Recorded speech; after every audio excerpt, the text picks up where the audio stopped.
પહેલી છે પોઝિટિવિટી. માણસ માત્રની અંદર જેટલી પોઝિટિવિટી વધે એટલો એ સારો માણસ બની શકે.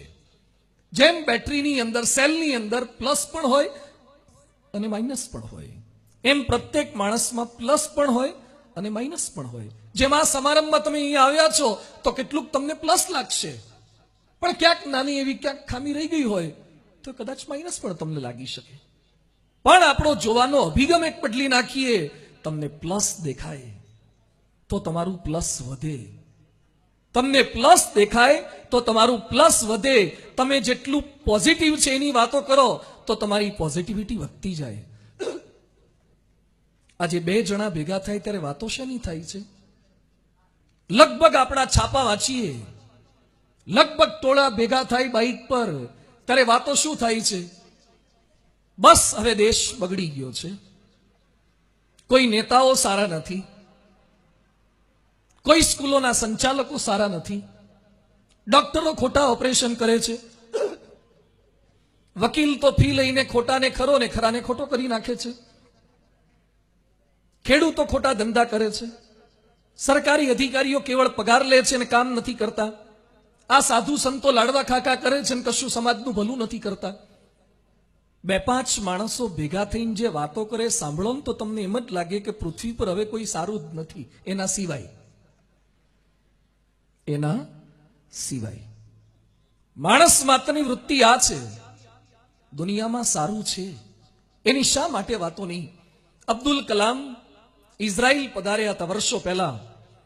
ઇઝરાયલની અંદર તેલ અવીવ એનું કેપિટલ, ત્યાં કલામ સાહેબ ઉતર્યા હતા અને થોડેક દૂર એક હોટલ પાસે પેલેસ્ટાઇન દેશે બોમ્બ બ્લાસ્ટ કર્યો.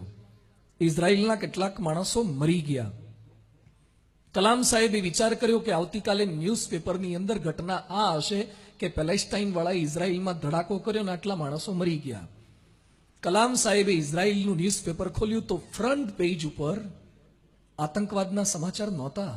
સેકન્ડ પર નહીં, થર્ડ પર નહીં, ફ્રન્ટ પેજ ઉપર ઇઝરાયલના એક સામાન્ય ખેડૂતે એક રણ પ્રદેશમાં સરસ મજાનો બગીચો બનાવ્યો હતો, એનો ફોટો અને ખેડૂતનો ફોટો અને ખેડૂતને બિરદાવ્યો હતો.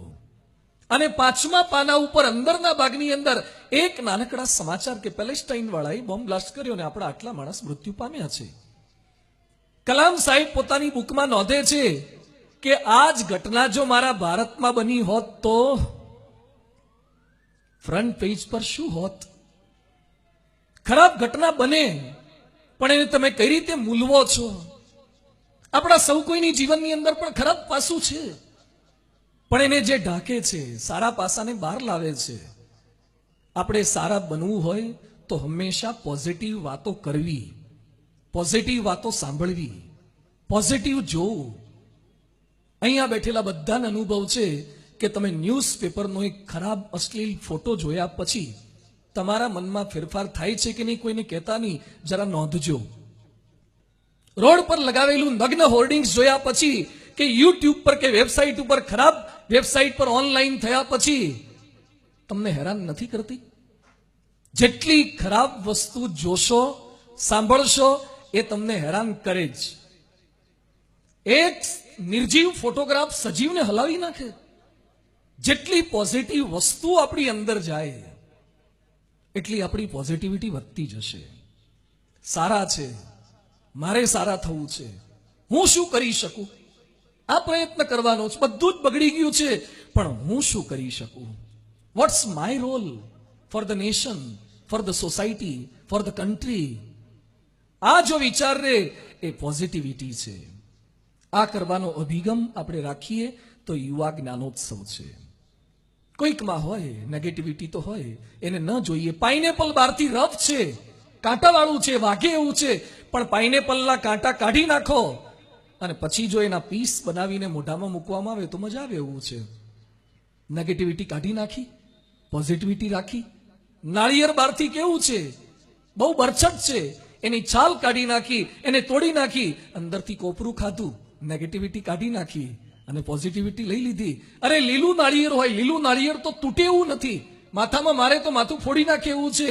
તમે આખી નેગેટિવિટીને ડિસ્ટર્બ ન કરી એક કાણું પાડ્યું, સ્ટો નાખી અને જેટલી પોઝિટિવિટી હતી એટલી બહાર ખેંચી લીધી, નેગેટિવિટીને જવા દીધી. તમે તમારી આજુબાજુમાં જેટલું કામ લાગે એટલું જ રાખો છો તો તમારી આજુબાજુના માણસોમાં કે દુનિયામાં ભલે ને ખરાબ દેખાય, જેટલું કામ લાગે છે એટલું જ રાખો ને. શા માટે ચિંતા કરો છો?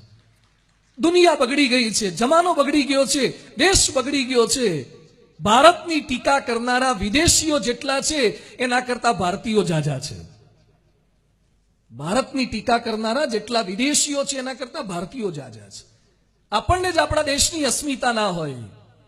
એની વચ્ચે પોઝિટિવિટી તે ફર્સ્ટ કોન્સેપ્ટ છે.